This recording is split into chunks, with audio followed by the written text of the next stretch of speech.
Bismillahirrahmanirrahim. Assalamualaikum warahmatullahi wabarakatuh. Alhamdulillah rabbil alamin wa binasta'in ala umur dunya waddin. Salatu wassalamu ala asrafil anbiya wal mursalin sayyidina maulana Muhammadin amma ba'du. Alhamdulillah, pada kesempatan kali ini saya Syahril Al-Habi dan Zaki Ramadan ingin menyampaikan hasil dari makalah kami, yaitu dengan judul Melindungi Masa Depan Bangsa, Kajian Undang-Undang Perlindungan Anak yang ada di Indonesia.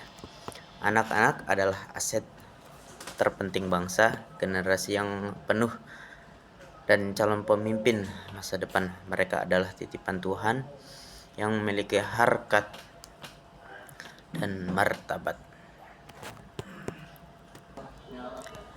dan memerlukan pemenuhan dan perlindungan khusus dari keseluruhan elemen masyarakat dan negara. Selanjutnya yaitu urgensi perlindungan anak. Mengapa sih regulasi khusus dibutuhkan? Dalam realitas kehidupan sehari-hari, anak-anak seringkali menjadi kelompok yang rentan terhadap berbagai pelanggaran hak asasi manusia. Salah satunya yaitu kekerasan dan pelecehan. Kasus kekerasan baik fisik maupun psikis serta pelecehan seksual yang di lingkungan keluarga, sekolah, dan masyarakat masih sering terjadi. Kemudian yang kedua, eksploitasi dan perdagangan. Anak-anak rentan menjadi korban eksploitasi ekonomi dan perdagangan untuk kepentingan dan merugikan tumbuh kembang mereka. Kemudian pernikahan usia dini. Praktik pernikahan di bawah umur yang melanggar hak anak atas pendidikan dan kesehatan reproduksi.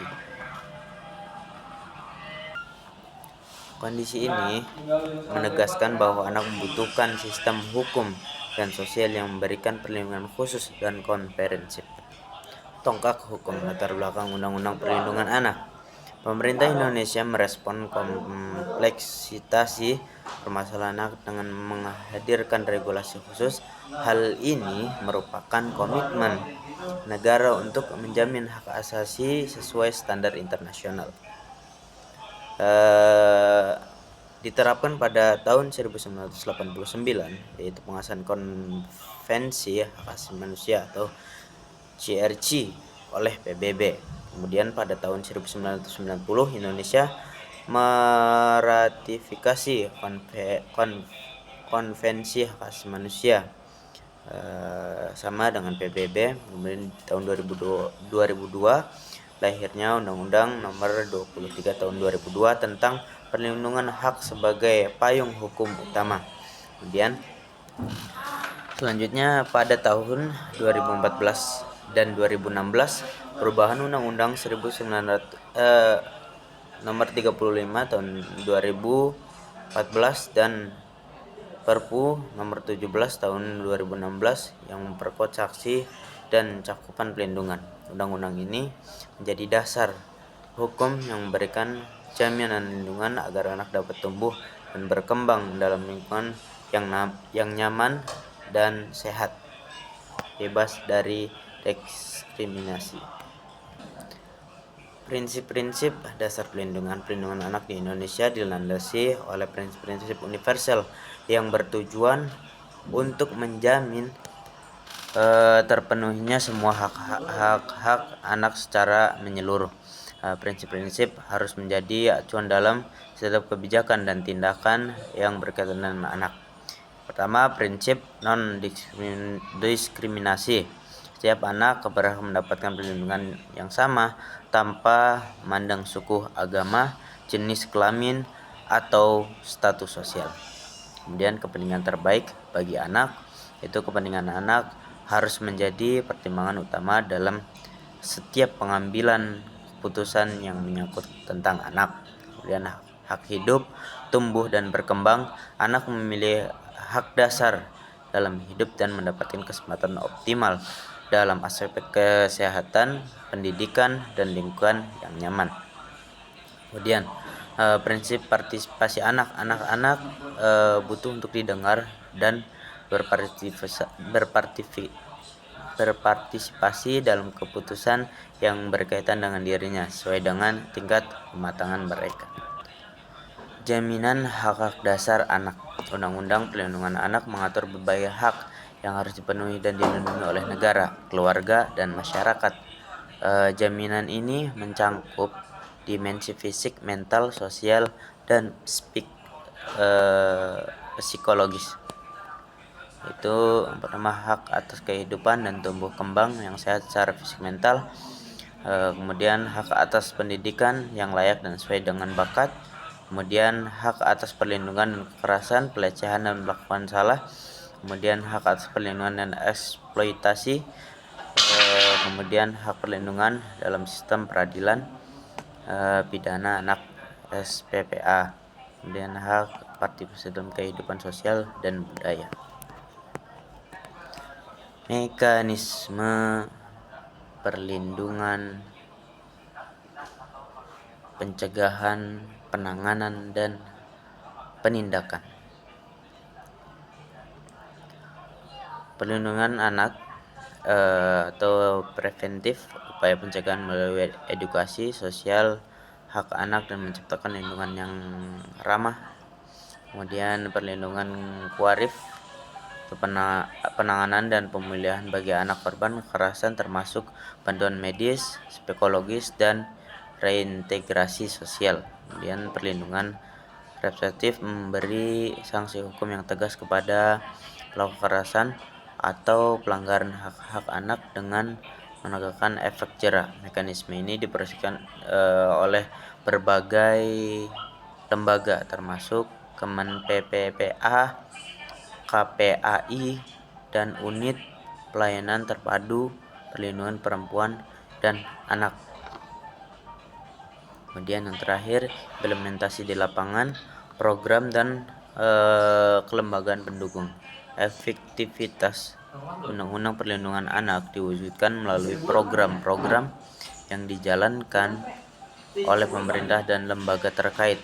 Terlibatan lembaga independen dan pemerintah daerah sangat krusial. Pertama, Kementerian PPPA atau mereka mengkoordinasikan kebijakan dan program perlindungan anak di tingkat nasional, termasuk pengawasan implementasinya. Kemudian KPAI itu Komisi Perlindungan Anak Indonesia, lembaga independen yang mengawasi pelaksanaan hak anak dan memberi advokasi edukasi kepada publik. Kemudian unit P2TP 2A, Pusat Layanan Terpadu di daerah yang menyediakan pendampingan, pemulihan dan perlindungan bagi anak korban. Dan terakhir, program sekolah ramah anak, menciptakan lingkungan pendidikan yang aman, nyaman, dan bebas dari perundungan dan kekerasan bullying. Itu saja, selanjutnya akan dilanjutkan oleh Muhammad Zakir Ramadan. Padanya kami persilahkan. Syukran. Baik, bismillahirrahmanirrahim. Assalamualaikum warahmatullahi wabarakatuh. Nama saya Muhammad Zakir Ramadan dari Prodi Hukum Keluarga Islam semester 5. Yaitu sini saya akan melanjutkan pemaparan materi dari teman saya, partner saya, yaitu Saudara Syahril Al-Habib tentang Undang-Undang Perlindungan Anak. Itu ada studi kasus penerapan undang-undang dalam berbagai situasi. Penerapan Undang-Undang Perlindungan Anak berlaku untuk semua bentuk pelanggaran hak anak, mulai dari lingkungan terdekat hingga masalah sosial yang lebih luas. Ada anak disiksa oleh teman sekelas, dan anak bekerja berjam-jam atau dipaksa nikah, dan Undang-Undang Lindungi Hak Proses Pidana dan Eksploitasi Perkawinan, yaitu Undang-Undang Cegah Eksploitasi Layanan Sosial. Dalam setiap kasus, undang-undang menjamin hak atas keadilan, pemulihan, dan rehabilitasi sambil memastikan bahwa pelaku diberikan sanksi yang sesuai. Dan ada tantangan implementasi, yaitu jurang antara regulasi dan realitas. Meskipun regulasi telah komprehensif, implementasi di lapangan masih menghadapi hambatan serius yang perlu segera diatasi untuk mencapai perlindungan anak yang optimal. Itu yang pertama, ada rendahnya kesadaran masyarakat, yaitu kurangnya pemahaman publik tentang hak anak dan masih adanya budaya yang membenarkan kekerasan atau perlakuan tidak adil. Yang kedua, ada keterbatasan sumber daya. Minimnya anggaran dan tenaga profesional terlatih di bidang penanganan kasus kekerasan anak, terutama di daerah terpencil. Dan yang ketiga, ada proses hukum yang rumit, yaitu sistem hukum yang terkadang lambat dan berbelit, menyebabkan korban dan keluarganya enggan melaporkan kasus. Dan yang keempat, ada stigma dan diskriminasi, yaitu korban kekerasan dan pelecehan sering menghadapi stigma sosial yang menghambat proses pemulihan dan reintegrasi sosial. Dan terakhir, ada tanggung jawab bersama, yaitu sinergi untuk perlindungan anak optimal. Perlindungan anak adalah tugas bersama seluruh elemen bangsa. Diperlukan energi antara pemerintah, keluarga, dan masyarakat untuk mengatasi tantangan dan memastikan setiap anak dapat tumbuh dalam lingkungan yang sama. Yang pertama, ada keluarga, memberikan pengasuhan terbaik, menciptakan lingkungan aman dan pendidikan karakter sejak dini. Yang kedua, ada negara, pemerintah, menyediakan regulasi, fasilitas layanan terpadu, dan memastikan penegakan hukum yang adil dan tepat. Yang selanjutnya, ada institusi pendidikan, yaitu menjamin lingkungan belajar yang bebas dari kekerasan dan menyediakan edukasi tentang hak-hak anak. Yang ketiga, ada masyarakat, menciptakan lingkungan yang ramah anak, proaktif melaporkan pelanggaran, dan memberikan dukungan kepada korban.